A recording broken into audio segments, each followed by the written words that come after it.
Selamat pagi, salam sejahtera. Sekarang ini pagi hari Isnin kita akan terima keputusan tepat pada pukul 2 petang siapa yang akan menjadi Perdana Menteri. Tapi sebelum itu, aku nak cerita dengan kamu semua. Barisan Nasional bakal memilih Perdana Menteri daripada Pakatan Harapan. Mengapa perkara itu berlaku? Ini alasan dan ini adalah faktornya. Untuk mampu bangkit semula 5 tahun akan datang, UMNO wajib tolak bersama PN dan Mahyadin.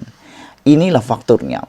Barisan Nasional Zahid Hamidi patut memilih Anwar Ibrahim. Dan semalam, aku dah beritahu kepada kamu semua bahawa Zahid Hamidi telah pun mengutus surat, telah pun memberitahu seluruh Malaysia bahawa Barisan Nasional belum membuat sebarang perbincangan dengan Perikatan Nasional maupun dengan blok daripada Borneo.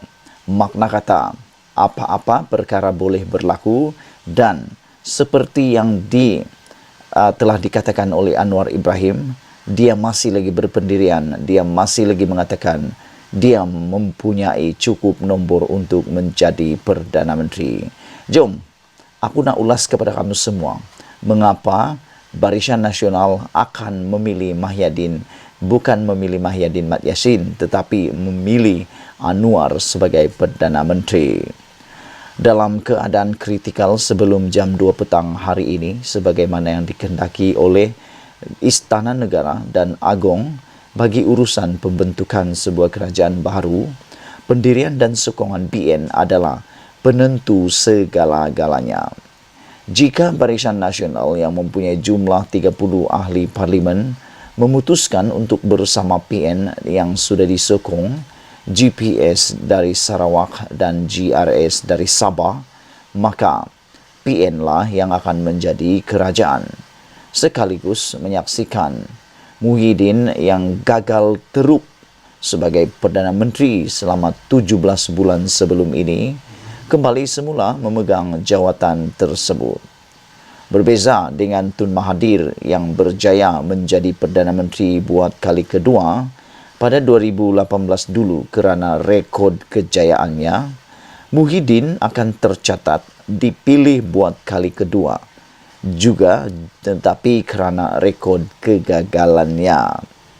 Sebaliknya, jika BN memilih menyokong PH yang memiliki 82 ahli parlimen, maka PH lah yang akan menjadi kerajaan seterusnya.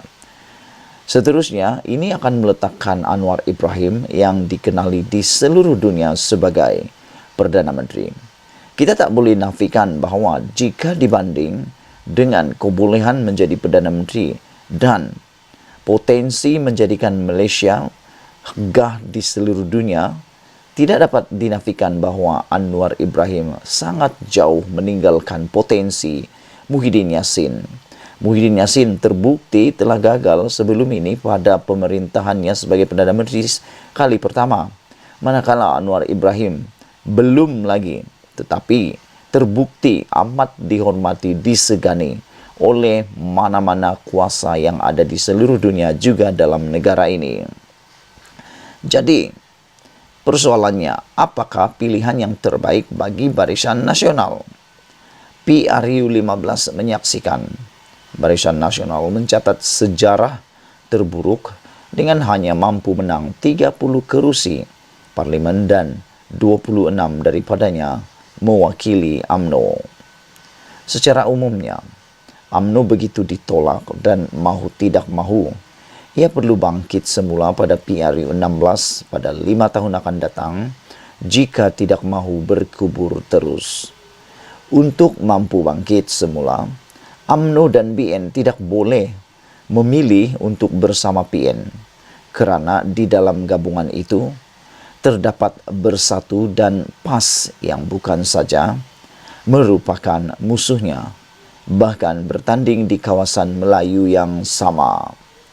Kalau memilih untuk berada di bawah taklukan Perikatan Nasional yang dalam keadaan sekarang, PAS dan Bersatu telah dominan daripada UMNO, ini bererti UMNO sengaja memilih jalan mengucup bagi perjalanannya dalam 5 tahun akan datang. Berapa kerusi UMNO mau bertanding dalam PRU 16 jika berlaku pembahagian kerusi dengan bersatu dan PAS untuk mengekalkan dominasi kerajaan? Itu persoalan yang paling penting difikirkan untuk jangka masa panjang. Lebih daripada itu, PAS dan bersatu pasti akan terus menekan UMNO supaya UMNO terus berada di bawah kawalan mereka dan hanya menjadi parti ketiga dalam kerajaan. Tidak malukah UMNO diperlakukan seperti itu? Selain daripada itu, dengan bersedia menyokong PN dan meletakkan kembali Muhyiddin sebagai Perdana Menteri, ini juga adalah lawak antara bangsa paling kelakar sekali dalam sejarah dunia. Sebelum ini, UMNO sendiri menarik sokongan dan menjatuhkan Muhyiddin. Kini mereka pula menaikkan kembali ahli Parlimen Pago yang melalui bersatu yang dipimpinnya memang mahu membunuh UMNO itu sebagai Perdana Menteri. Daripada UMNO sedia menyokong PN, bersatu dan Muhyiddin yang mahu membunuh UMNO itu, lebih baik UMNO membubarkan saja dirinya dan menyertai bersatu secara beramai-ramai. Dalam keadaan apa juga sekalipun, keputusan UMNO jika memilih untuk bersama dan menyokong Muhyiddin, ia adalah tindakan bunuh diri yang bukan saja dilakukan secara terang-terangan, bahkan sengaja dipancarkan pula secara live ke seluruh dunia. Tidak malukah UMNO? Tidak kurang buruknya juga Zahid Hamidi sebelum ini turut memfailkan saman terhadap Muhyiddin berhubung dahuluan beliau ada meminta bantuan bekas Perdana Menteri itu untuk menyelesaikan kesnya di mahkamah atau menangguhkan perbicaraan jenayahnya yang masih berjalan di mahkamah. Di mana maruah Zahid Hamidi jika sekarang beliau tiba-tiba sengaja setuju pula mengangkat Muhyiddin yang bersamanya itu sebagai Perdana Menteri, yang disamannya itu pula menjadi Perdana Menteri. Untuk itu, pilihan paling terbaik dan wajar bagi UMNO dan BN hanyalah dengan memilih untuk bersama PH bagi membentuk kerajaan baharu. Dengan bersama PH, UMNO mampu mempersiapkan dirinya untuk bangkit semula dalam tempoh 5 tahun yang akan datang kerana tiada persaingan serta konflik berebut kerusi bersama gabungan itu dalam PRU seterusnya. Oleh kerana PH tidak pernah ada niat mahu membunuh UMNO, berada bersamanya adalah langkah yang paling bijak.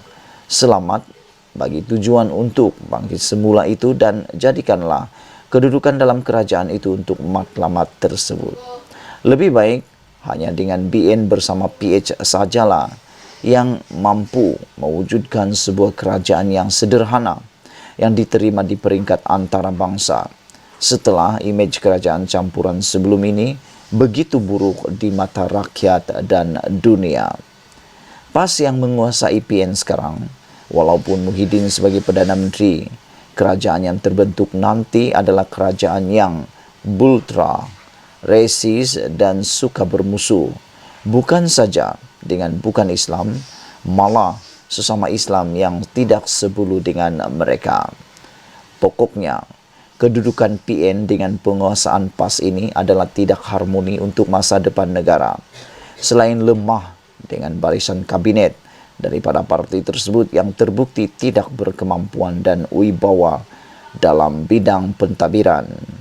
Pimpinan UMNO sendiri sebelum ini kerap kali mengecam menteri-menteri PAS sebagai gagal dan tidak berwibawa. Kepada UMNO, sementara laluan untuk bangkit semula sentiasa ada, kenapa perlu pilih bunuh diri? Sekian dulu untuk kali ini. Jangan lupa kamu tinggalkan komen Anda, tekan butang subscribe. Malaysia kita punya, kita juga sama-sama cintai Malaysiaku. Bye-bye.